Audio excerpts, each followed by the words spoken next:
Hello વિદ્યાર્થી મિત્રો, આજે એક નવા પ્રકરણની શરૂઆત કરીએ છીએ અને તેનું નામ છે પોલિમર. આપણે દ્રાવણ ચેપ્ટર કમ્પ્લીટ કર્યું, આજે એક નવું ચેપ્ટર શરૂ કરીએ છીએ. બરાબર. પોલિમર કોને કહેવાય? તો એક સાદી વસ્તુ ભણીએ. ઉદાહરણ તરીકે મારી પાસે એક અણુ છે CH2 ડબલ બોન્ડ CH2, બીજો એક અણુ છે CH2 ડબલ બોન્ડ CH2, ફરી એકવાર અણુ છે CH2 ડબલ બોન્ડ CH2 અને આવા અનેક અણુઓ મારી પાસે છે. ઉદ્દીપકની હાજરીમાં હું પ્રક્રિયા કરું છું અને આ બધા અણુઓને એકબીજાની સાથે જોડું છું. માની લો કે આપણી પાસે ઉદ્દીપકની હાજરીમાં પ્રક્રિયા થઈ તો આ જે બોન્ડ છે સિગ્મા બોન્ડ છે, આ બોન્ડ છે પાઈ, આ બોન્ડ છે સિગ્મા, આ બોન્ડ પાઈ થયો, આ સિગ્મા બોન્ડ છે અને પાઈ બોન્ડ છે. બે કાર્બન વચ્ચે સિગ્મા બોન્ડ છે. આ પદાર્થનું નામ છે ઇથિન અથવા ઇથિલિન. સિગ્મા બોન્ડની સરખામણીમાં પાઈ બોન્ડ નિર્બળ છે. એ પાઈ બોન્ડને આપણે તોડીએ છીએ અને બધા અણુઓને જોડીએ છીએ. તો જો આ રીતે કામ કરું છું, CH2 આ સિંગલ બોન્ડને રાખ્યો આપણે, પછી CH2, ફરી અહીંયા CH2 સિંગલ બોન્ડ, CH2 ફરીવાર CH2 સિંગલ બોન્ડ, CH2, દરેકમાં મેં પાઈ બોન્ડને તોડી નાખ્યો. પાઈ બોન્ડને તોડવાને કારણે દરેક કાર્બનની એક સંયોજકતા ખૂટે છે. જેમ કે કાર્બન 4 બંધ બનાવે તો કાર્બન સાથે એક બંધ આ છે, બે હાઇડ્રોજન પરમાણુ છે એટલે 3 બંધ બન્યા, ચોથો બંધ બનાવવાનો બાકી છે. તો આ બે જોડાયા, આ બે જોડાયા, હજુ અણુ આ બાજુ જોડાય તો આ રીતે જોડાઈ શકે, હજુ અણુ આ બાજુ પણ જોડાઈ શકે. આવા અનેક અણુઓ વારંવાર વારંવાર વારંવાર રિપીટ થયા જ કરે. તો તમે જુઓ છો કે આ જે CH2 નો ભાગ છે એ વારંવાર રિપીટ થયા કરે છે, વારંવાર પુનરાવર્તન પામે છે. તો આ પ્રક્રિયાને મારે ટૂંકા સ્વરૂપમાં દર્શાવવી હોય તો હું આવું કરીશ કે CH2 ડબલ બોન્ડ CH2, પદાર્થનું નામ છે ઇથિન, બીજું નામ છે તેનું ઇથિલિન. બરાબર. આ તેનું IUPAC નામ છે. આવા n અણુઓ એકબીજાની સાથે પ્રક્રિયા કરે તો CH2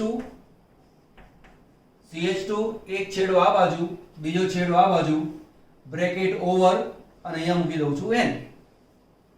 n એટલે કે આવા અનેક અણુઓ એકબીજાની સાથે જોડાયા જ કરે છે, રિપીટ થયા જ કરે છે. બરાબર. આ જે ઇથિન છે એ સૌથી નાનામાં નાનો અણુ, સાદો અણુ, સક્રિય અણુ. એના માટે હું શબ્દ વાપરું છું મોનોમર. આ થયું મોનોમર. જ્યારે આ જે અણુ છે એના માટે હું શબ્દ વાપરું છું પોલિમર. આ પોલિમર શેમાંથી બન્યો? ઇથિનમાંથી બન્યો. માટે તેનું બીજું નામ લખું છું પોલીઇથિલિન. એવું પણ કહી શકાય, પોલીઇથિલિન પણ કહેવાય.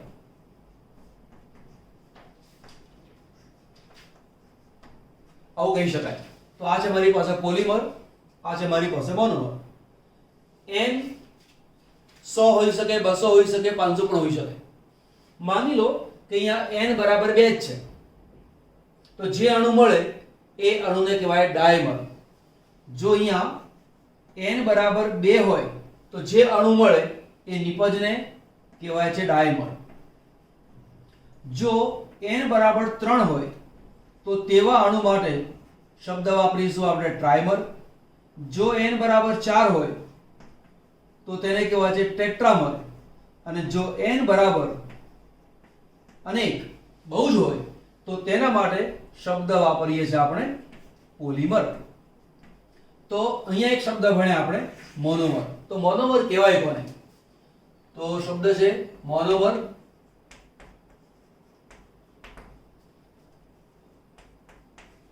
પોલિમરનો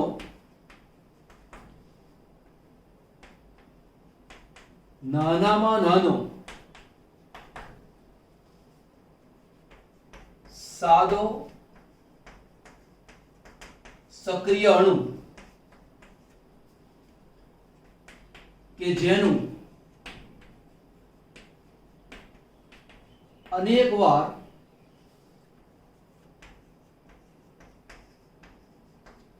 પુનરાવર્તન થવાથી પોલિમર બને છે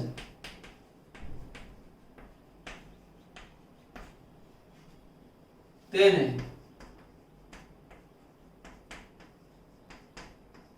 મોનોમર કહેવાય.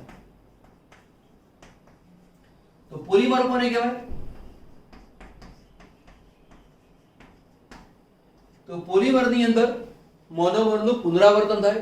હવે તમે જુઓ, અહીંયા મેં શું લીધું? ઇથિન લીધો. બધા જ અણુઓ એક જ પ્રકારના છે. જરૂરી નથી કે બધા જ અણુઓ એક જ પ્રકારના હોય.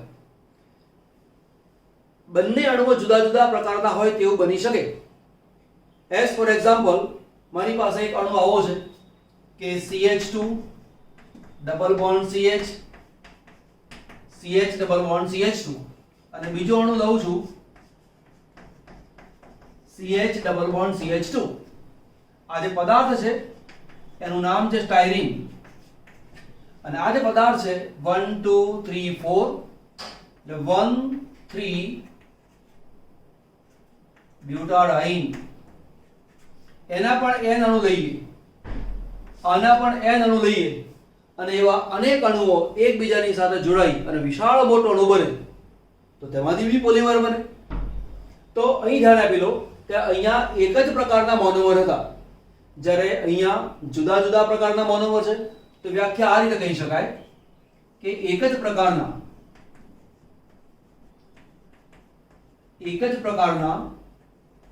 કે જુદા જુદા પ્રકારના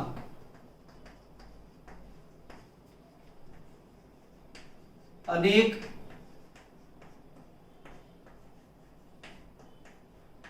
સાદા અને અનેક સાદા તથા સક્રિય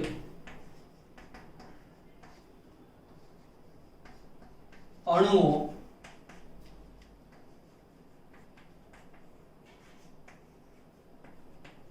એકબીજા સાથે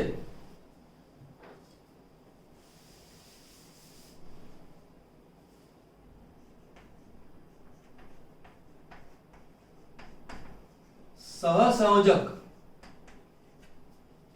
બંધ વડે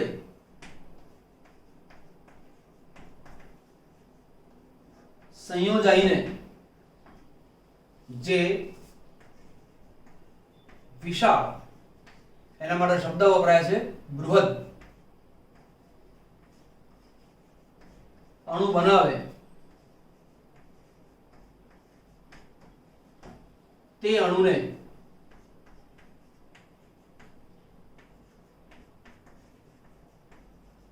પોલિમર કહેવાય. તથા પોલિમર બનવાની ઘટનાને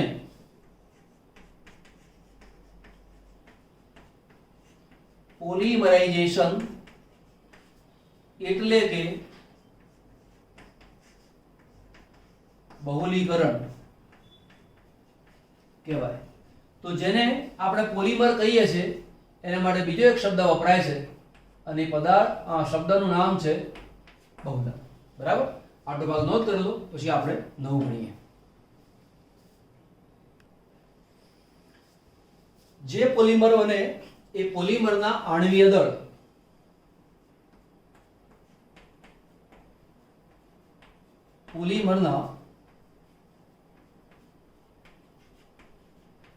आणवीय दल 10⁻³ થી 10⁷ U યુનિફાઈડ માસ અથવા ગ્રામ પ્રતિ મોલ એવું લખીએ તો પણ ચાલે.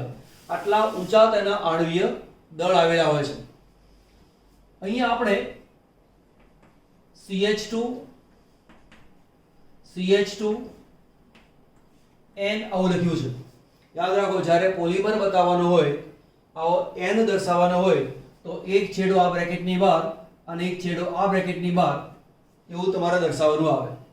આ જે N છે એ N ને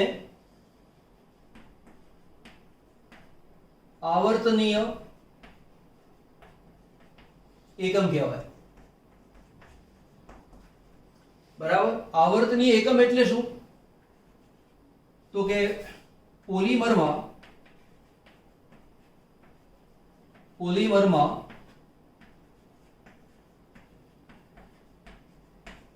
પુનરાવર્તન પામતા એકમને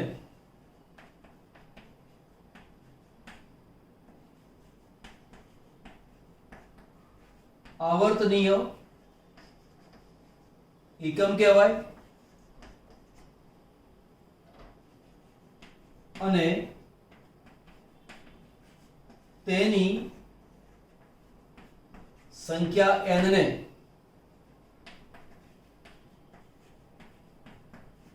પોલિમરાઇઝેશન અંશ કહેવાય. જો n ની કિંમત 25 કરતા વધુ હોય તો તેવા પોલિમરને ભારે પોલિમર કહેવાય. અને જો n ની કિંમત 25 કરતા ઓછી હોય તો તેવા પોલિમરને ઓલિગોમર તરીકે ઓળખવામાં આવે. ઉદાહરણ તરીકે એડહેસિવ પ્રકારના પોલિમર. એડહેસિવ પ્રકારના પોલિમર એટલે શું? તો કે એડહેસિવ એટલે કે જેને ચોંટાડવા માટે કામમાં વપરાય છે તે. ઉદાહરણ તરીકે દિવાલ ઉપર પેઇન્ટ કરવામાં આવે, લોખંડના બારી દરવાજા હોય એની પર પેઇન્ટ કરીએ છીએ તો પેઇન્ટ એ છે શું? એ પોલિમર છે. દિવાલ ઉપર લગાવી દો, બારી બારણા ઉપર લગાવો તો એક પ્લાસ્ટિકનું કવર જ એની પર બની જાય છે કે જેના કારણે ઓક્સિજન લોખંડના સંપર્કમાં આવી શકે નહીં. તો એ પોલિમરનું પડ છે. તો એને કહેવાય છે ઓલિગોમર. એ ઓલિગોમર પ્રકારના પોલિમરમાંથી બને છે. ભારે પોલિમર એટલે કે મજબૂતાઈ હોય, જેમ કે પાણીની ટાંકી છે, જાડા પાઇપ છે, તો એ પ્રકારના જે પોલિમર છે એવા પોલિમરને ભારે પોલિમર તરીકે ઓળખવામાં આવે. બરાબર. હવે જે પોલિમરની આપણે વાત કરીએ છીએ એ પોલિમરના વિભાગ પડે તો છે આપણી પાસે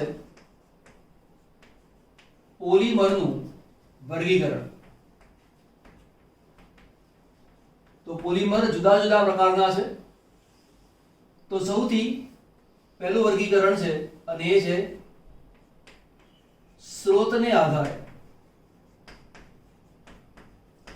વર્ગીકરણ સ્ત્રોતને આધારે એટલે ક્યાંથી મળે છે તેના આધારે વર્ગીકરણ, કયા પ્રકારની પ્રક્રિયા થાય છે એને આધારે વર્ગીકરણ. જુદા જુદા પ્રકારના વર્ગીકરણ આવે છે જેને તબક્કા વાઇઝ આપણે જોઈશું. અત્યારે આપણે અહીંયાથી વાત કરીશું. સ્ત્રોતને આધારે વર્ગીકરણ એટલે કે આપણને એ પોલિમર ક્યાંથી પ્રાપ્ત થાય છે તે.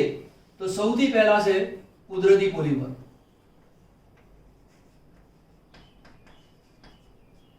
કુદરતી પોલિમર. તો કુદરતી પોલિમર કોને કહેવાય? જે પોલિમર કુદરતમાંથી સીધા જ આપણને પ્રાપ્ત થાય છે.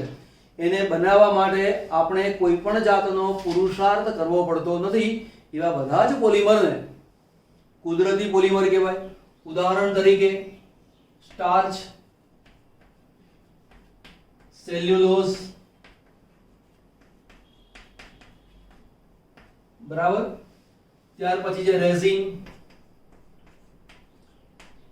રેઝિન એટલે કે વનસ્પતિમાંથી મળતો એક પદાર્થ.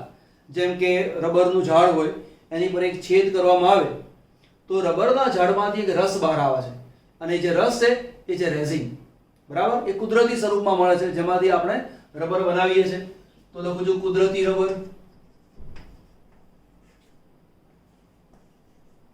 કુદરતી રબર એ આ બધા પોલિમર છે એ કુદરતમાંથી મળે છે માટે તેનું નામ થયું કુદરતી પોલિમર. ત્યાર પછી છે ન્યુક્લિક એસિડ. ન્યુક્લિક એસિડ, રેશમ, આ તમામ પ્રકારના પોલિમરને કુદરતી પોલિમર તરીકે ઓળખીશું. હવે આપણી પાસે છે અર્ધ સંશ્લેષિત પોલિમર. અર્ધ સંશ્લેષિત પોલિમર એનો મતલબ એવો થાય કે અમુક ભાગ કુદરતી છે, તેની ઉપર રાસાયણિક પ્રક્રિયા કરીને નવું પોલિમર બનાવવામાં આવે તો તેવા પોલિમરને અર્ધ સંશ્લેષિત પોલિમર તરીકે ઓળખવામાં આવે. સંશ્લેષણ થવું એટલે કે બનવું, બરાબર. તો એવા કોણ છે? તો ઉદાહરણ તરીકે લઈએ આપણે સેલ્યુલોઝ. આ જે સેલ્યુલોઝ છે એ કુદરતી છે, તેની ઉપર એક પ્રક્રિયા કરીશું HNO3. આ જે છે એ કુદરતમાંથી મળતો નથી, એને બનાવવામાં આવે છે, બરાબર. તો આ જે છે એને કહીશું માનવ સર્જિત. માનવ સર્જિત. તો એક કુદરતી થયું, બીજું કયું થયું? માનવ સર્જિત થયું. એમાંથી જે મળે છે એનું નામ છે સેલ્યુલોઝ નાઇટ્રેટ. આ એક વિસ્ફોટક પદાર્થ છે. તો વિસ્ફોટક પદાર્થ સેલ્યુલોઝ નાઇટ્રેટ એ કુદરતી અને માનવ સર્જિત બે વસ્તુમાંથી ભેગા થઈને બનાવવામાં આવ્યા માટે તેનું નામ થયું અર્ધ સંશ્લેષિત પોલિમર. બીજું લઈએ આપણે સેલ્યુલોઝ એસિડની હાજરીમાં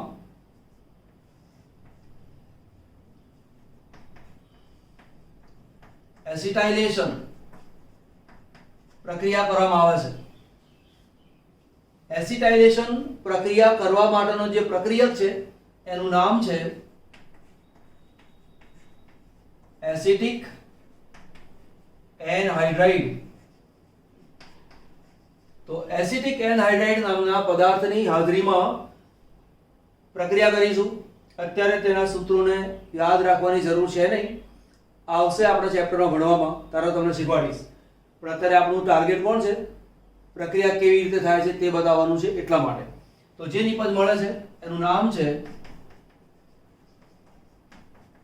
સેલ્યુલોઝ એસિટેટ. અને સેલ્યુલોઝ એસિટેટ એનું બીજું નામ છે રાયોન. તો આ જે રાયોન એને કહીશું અર્ધ સંશ્લેષિત પોલિમર. તે ઉપરાંત છે વેલ્કેનાઇઝ્ડ રબર. વેલ્કેનાઇઝ્ડ રબર એટલે શું? તો કુદરતમાંથી મળતું જે રબર છે એ રબરની સાથે સલ્ફરની રાસાયણિક પ્રક્રિયા કરવામાં આવે અને પ્રક્રિયા કરીને જે બનાવીએ છે એને કહેવામાં આવે છે સંશ્લેષિત રબર, બરાબર, વેલ્કેનાઇઝ્ડ રબર. તો પહેલું લીધું કુદરતી પોલિમર, અર્ધ સંશ્લેષિત પોલિમર. હવે લખું છું સંશ્લેષિત પોલિમર. સંશ્લેષિત પોલિમર એનો મતલબ એવો થયો કે આ પોલિમરને સંપૂર્ણ માનવ સર્જિત તરીકે રાખ્યું છે, એટલે કે માનવ સર્જિત. માનવ સર્જિત માનવે બનાવેલું પોલિમર. ઉદાહરણ તરીકે આપણે દર્શાવીશું અહીંયા નાયલોન 6, નાયલોન 6, बुना S, बुना N,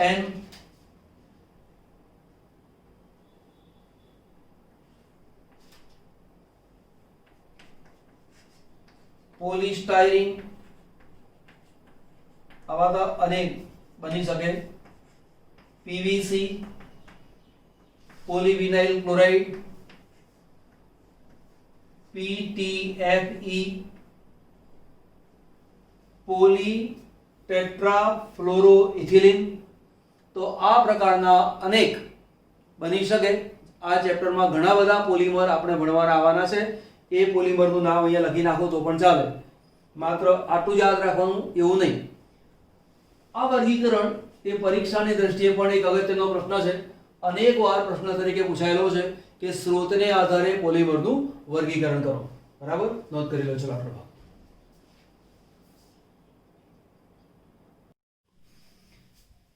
જેવી રીતે સ્ત્રોતને આધારે પોલિમરાઇઝેશન હતું, જેમ કે કુદરતી, પછી અર્ધ સંશ્લેષિત અને સંશ્લેષિત, આ ત્રણ તેના પ્રકાર હતા. તે જ રીતે એક બીજું વર્ગીકરણ છે અને તે છે બંધારણને આધારે પોલિમરનું વર્ગીકરણ. એટલે કે પોલિમરનું બંધારણ કેવું છે. તો પહેલું છે રેખીય બંધારણ. હવે રેખીય બંધારણ એટલે શું? જેટલા મોનોમર છે એક જ રેખામાં જોડાતા હોય. નોર્મલી બધા જ મોનોમર રેખામાં તો જોડાતા હોય, પણ કેટલાકમાં શાખાઓ પડતી હોય. અહીંયા શાખાઓ પડતી નથી.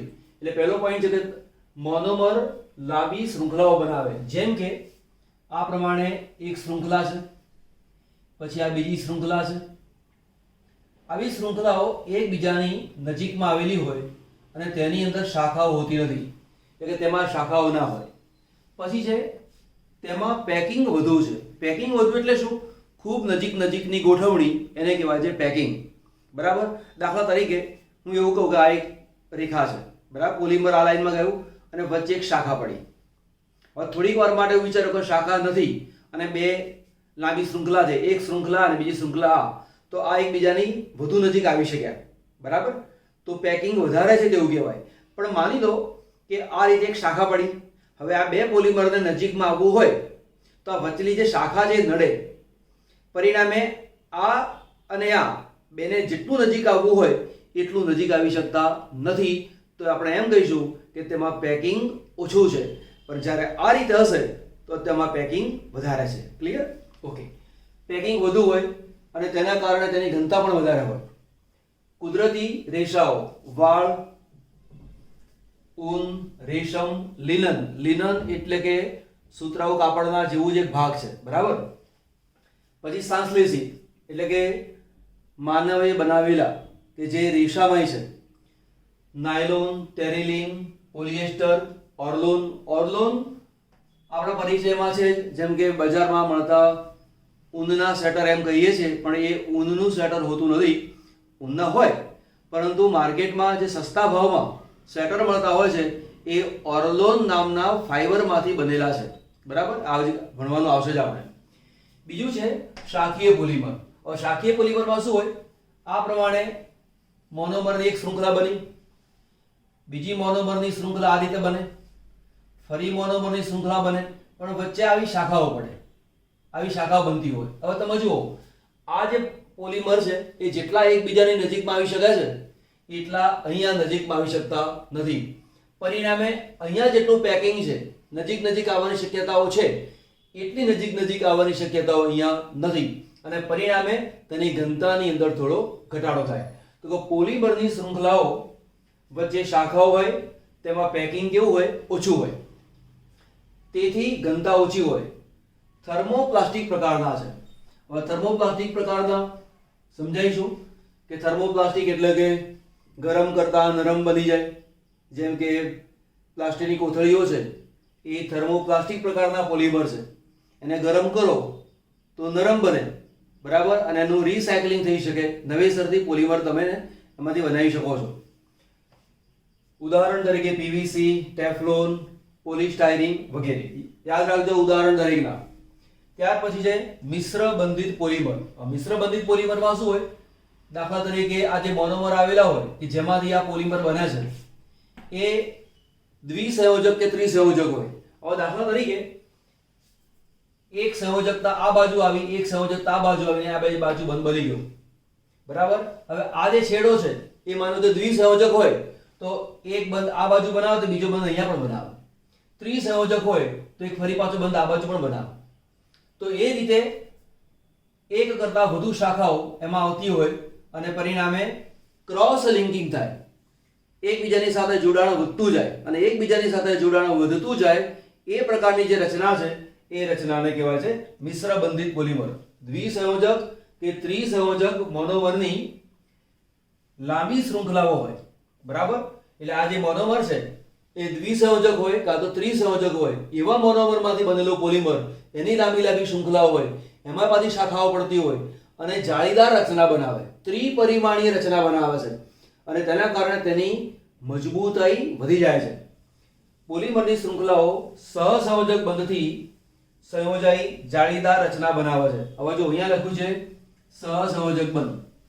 કોઈ પણ પોલિમર બને એમાં જે બંધ બનતા હોય, અણુઓ એકબીજાની સાથે જોડાય, એ દરેક જોડાણની અંદર સહસંયોજક બંધ જ હોય. એટલે અહીંયા લખ્યું છે, અહીંયા નથી લખ્યું, એનો મતલબ કે અહીંયા સહસંયોજક બંધ નથી હોતું એવું નહીં. બે અણુ કાર્બનિક પદાર્થના જ્યારે જોડાતા હોય તો તેમાં સહસંયોજક બંધ જ હોય. બરાબર? ઓકે. જાળીદાર રચના બનાવે છે, ઘનતા વધુ, થર્મોસેટિંગ પ્રકાર. તમારે બે પ્રકાર ખાસ યાદ રાખવાના, એક થર્મોપ્લાસ્ટિક અને થર્મોસેટિંગ. થર્મોસેટિંગમાં ત્રણ પદાર્થને યાદ રાખવાના, એક છે બેકેલાઇટ, મેલેમાઇન, ફોર્માલ્ડિહાઇડ, આખું નામ છે મેલેમાઇન ફોર્માલ્ડિહાઇડ પોલિમર. એટલે મેલામાઇન અને ફોર્માલ્ડિહાઇડ બે જુદા જુદા પદાર્થોમાંથી બનતું પોલિમર છે. યુરિયા ફોર્માલ્ડિહાઇડ પોલિમર, એટલે કે યુરિયા અને ફોર્માલ્ડિહાઇડ બેમાંથી બનતું પોલિમર છે. બરાબર? તો આ વસ્તુને બરાબર યાદ રાખવાની. ચોપડીમાં આના વિશે માહિતી નથી, પરંતુ આપણને તેનો ખ્યાલ હોય એ વધુ યોગ્ય છે. આટલું નોંધ કરી દો, પછી આપણે બીજું જોઈએ. જે રીતે અગાઉના બે વર્ગીકરણ લીધા, આ એક ત્રીજું વર્ગીકરણ છે, આણ્વીય બળોને આધારે પોલિમરનું વર્ગીકરણ. આણ્વીય બળોને આધારે એટલે શું? પોલિમરની શૃંખલાઓની વચ્ચે કયા પ્રકારનું આકર્ષણ બળ છે એને આધારે વર્ગીકરણ આવે, એને કહેવાય છે આંતર આણ્વીય બળોને આધારે પોલિમરનું વર્ગીકરણ. એમાં બે પ્રકાર છે, એક છે થર્મોપ્લાસ્ટિક અને થર્મોસેટિંગ. આ બે શબ્દો વારંવાર ચોપડીમાં આવે છે. વર્ગીકરણ ટેક્સ્ટબુકમાં નથી આપ્યું, પરંતુ તેની માહિતી આપણને હોય એ બહુ જ જરૂરી છે. બરાબર? તો થર્મોપ્લાસ્ટિક અને થર્મોસેટિંગ આ બંને પોલિમર આપણા પરિચયમાં છે.